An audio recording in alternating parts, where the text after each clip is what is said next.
गंग गणपते नमः। आप सभी का आपके अपने चैनल पर बहुत बहुत स्वागत है। आप सभी को अक्षय तृतीया की हार्दिक शुभकामनाएं। हम सभी पर माता लक्ष्मी जी की कृपा सदा बनी रहे। आज इस वीडियो में हम अक्षय तृतीया व्रत कथा सुनेंगे। एक समय की बात है जब एक धर्मदास नाम का शिष्टाचारी व्यक्ति हुआ करता था, जिसकी धर्म कर्म में काफ़ी आस्था थी।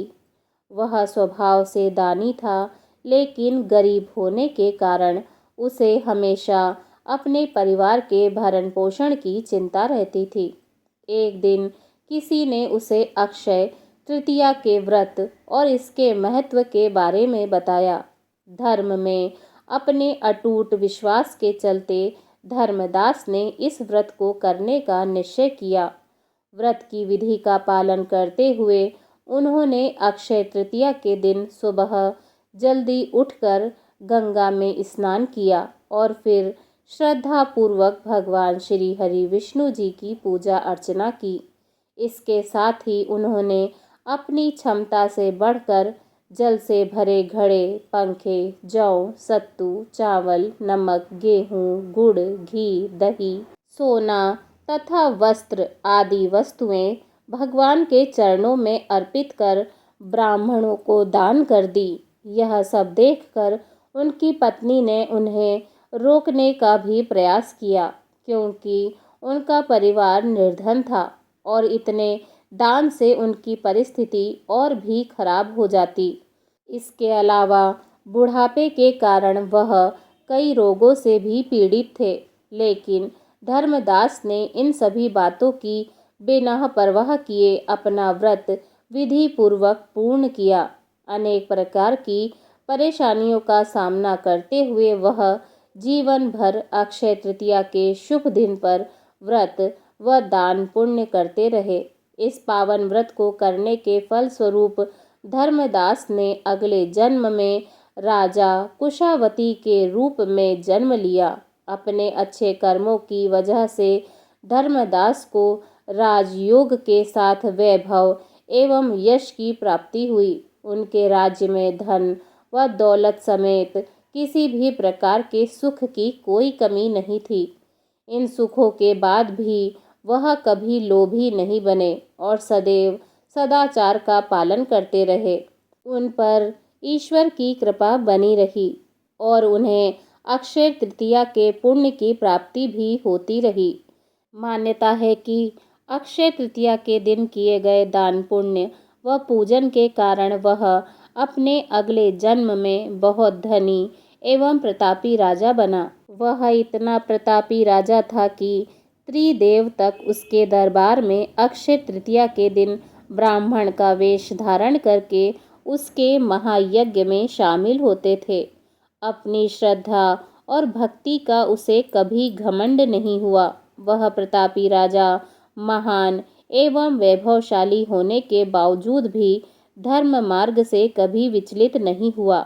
माना जाता है कि यही राजा आगे के जन्मों में भारत के प्रसिद्ध सम्राट चंद्रगुप्त के रूप में पैदा हुए थे। धर्मदास की तरह अक्षय तृतीया की कथा को सच्चे मन से सुनने वाले को धन, वैभव, यश व सुखों की प्राप्ति होती है। लालच को त्याग कर इस दिन दान पुण्य करने से भगवान की कृपा हमेशा बनी रहती है। अक्षय तृतीया की दूसरी कथा। प्राचीन काल में व्रज के लोगों का मुख्य व्यवसाय गौचारण ही था। इसीलिए मुख्य व्यवसाय से संबंधित कुछ वर्जनाएं भी थीं। अब इसे वर्जनाएं कहें या सामाजिक नियम। बालक का जब तक मुंडन नहीं हो जाता तब तक उसे जंगल में गाय चराने नहीं जाने दिया जाता था। अब तो हम काफ़ी आधुनिक हो गए हैं, या यूँ कह सकते हैं कि अपनी जड़ों से दूर हो गए हैं। नहीं तो हमारे यहाँ भी बालक को मुंडन के पहले ऐसी वैसी जगह नहीं जाने दिया जाता था। खैर, बालक कृष्ण रोज अपने परिवार के व पास पड़ोस के सभी पुरुषों को और थोड़े बड़े लड़कों को गाय चराने जाते देखते। तो उनका मन भी करता कि वह भी जाएं, पर मैया यशोदा उन्हें मना कर देती कि अभी तू छोटा है, थोड़ा बड़ा हो जा, फिर जाने दूंगी। एक दिन बलराम जी को गाय चराने जाते देखकर लाला अड़ गए। दाऊ जाते हैं तो मैं भी गाय चराने जाऊंगा। ये क्या बात हुई, वो बड़े और मैं छोटा। मैया ने समझाया कि दाऊ का मुंडन हो चुका है, इसीलिए वो जा सकते हैं। तुम्हारा मुंडन हो जाएगा तो तुम भी जा सकोगे। लाला को चिंता हुई कि इतनी सुंदर लटें रखें या गाय चराने जाएं। बहुत सोच विचार के बाद उन्होंने सोचा कि लटें तो फिर से उग जाएंगी, पर गाय चराने का इतना आनंद अब मुझसे दूर नहीं रहना चाहिए।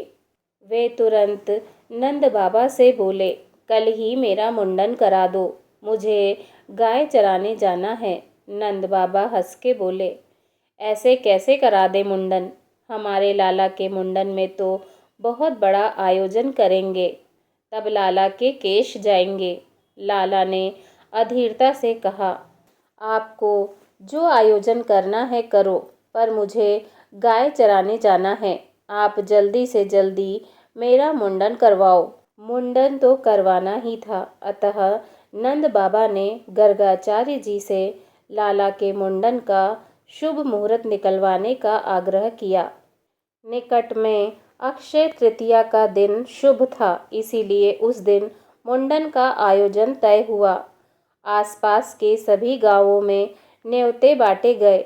हर्षोल्लास से कई तैयारियां की गई। आखिर आयोजन का दिन आ ही गया। आसपास के गांवों में हजारों अतिथियों की उपस्थिति में भव्य आयोजन हुआ। मुंडन हुआ और मुंडन होते ही लाला मैया से बोले, मैया मुझे कलेवा दे दो, मुझे गाय चराने जाना है। मैया थोड़ी नाराज होते हुए बोली, इतने मेहमान आए हैं घर में तुम्हें देखने, और तुम हो कि इतनी गर्मी में गाय चराने जाना है। थोड़े दिन रुको, गर्मी कम पड़ जाए तो मैं तुम्हें दाऊ के साथ भेज दूंगी। लल्ला भी अड़ गए, ऐसा थोड़े होता है, मैंने तो गाय चराने के लिए ही मुंडन कराया था, नहीं तो मैं इतनी सुंदर लटों को कटवाने देता क्या। मैं कुछ नहीं जानता, मैं तो आज और अभी ही जाऊंगा गाय चराने। मैया ने नंद बाबा को बुलाकर कहा। लाला मान नहीं रहा, थोड़ी दूर तक आप इसके साथ हो आइए, इसका मन बहल जाएगा, क्योंकि इस गर्मी में मैं इसे दाऊ के साथ या अकेले तो भेजूंगी नहीं। नंद बाबा सब काम छोड़कर निकले। लाला भी पूरी तैयारी के साथ छड़ी, बंसी, कलेवा की पोटली लेकर निकले। एक बछिया भी ले ली, जिसे हुर्र हुर्र कर घेर कर वो अपने मन में ही बहुत खुश हो रहे थे कि आखिर में बड़ा हो ही गया। बचपन में सब बड़े होने के पीछे भागते हैं कि हम कब बड़े होंगे, और आज हम बड़े सोचते हैं कि हम बालक ही रहते तो कितना अच्छा था। खैर, गर्मी भी बैसाख माह की थी, और ब्रज में तो वैसे भी गर्मी प्रचंड होती है। थोड़ी ही देर में बालक श्री कृष्ण गर्मी से बेहाल हो गए, पर अपनी जिद के आगे हार कैसे मानते। बाबा को कहते कैसे कि मैं थक गया हूँ, अब घर ले चलो। चलते रहे। मैया होती तो खुद समझ के लाला को घर ले आती, पर संग में बाबा थे, वे भी चलते रहे। थोड़ी ही दूर ललिता जी और कुछ अन्य सखियां मिली। देखते ही लाला की हालत समझ गईं। गर्मी से भगवान श्री कृष्ण का मुख लाल हो गया था। सिर पर बाल भी नहीं थे, इसीलिए लाला पसीना पसीना हो गए थे। उन्होंने नंद बाबा से कहा कि आप इसे हमारे पास छोड़ जाओ, हम इसे कुछ देर बाद नंदालय पहुंचा देंगे। नंद बाबा को रवाना कर वो लाला को निकट ही अपने कुंज में ले गईं। उन्होंने बालक कृष्ण को कदम्ब की शीतल छाँव में बिठाया। वह अपनी अन्य सखी को घर से चंदन, खरबूजे के बीज, मिश्री का पका बूरा, इलायची, मिश्री आदि लाने को कहा। सभी सामग्री लाकर उन सखियों ने प्रेम भाव से भगवान श्री कृष्ण के तन पर चंदन की गोटियां लगाईं और सिर पर चंदन का लेप लगाया। कुछ सखियों ने पास में ही बूरे और खरबूजे के बीज के लड्डू बना दिए और इलायची को पीसकर मिश्री के रस में मिलाकर शीतल शरबत तैयार कर दिया और बालक श्री कृष्ण को प्रेम पूर्वक पिलाया। साथ ही ललिता जी लाला को पंखा झलने लगी। यह सब आरोग कर लाला को नींद आने लगी तो ललिता जी ने उन्हें वहीं सोने को कहा और स्वयं उन्हें पंखा झलती रहीं। कुछ देर आराम करने के बाद लाला उठे और ललिता जी उन्हें नंदालय छोड़ आईं। आज भी अक्षय तृतीया के दिन प्रभु को ललिता जी के भाव से बीज के लड्डू और इलायची का शीतल शरबत आरोगाया जाता है। वह विशेष रूप से केसर मिश्रित चंदन की गोटियां लगाई जाती हैं। लाला ने गर्मी में गाय चराने का विचार त्याग दिया था। औपचारिक रूप से भगवान श्री कृष्ण ने गौचारण उसी वर्ष गोपा अष्टमी अर्थात दिवाली के बाद वाली अष्टमी के दिन से प्रारंभ किया और इसी दिन से उन्हें गोपाल कहा जाता है। वर्ष में एक ही दिन ऐसा होता है जब बीज के लड्डू अकेले श्री जी को अरोगाए जाते हैं, अन्यथा अन्य दिनों में बीज के लड्डू के साथ चिरौंजी के लड्डू भी आरोगाए जाते हैं। प्रेम से बोलिए श्री कृष्ण भगवान की जय। जय श्री राधे कृष्णा।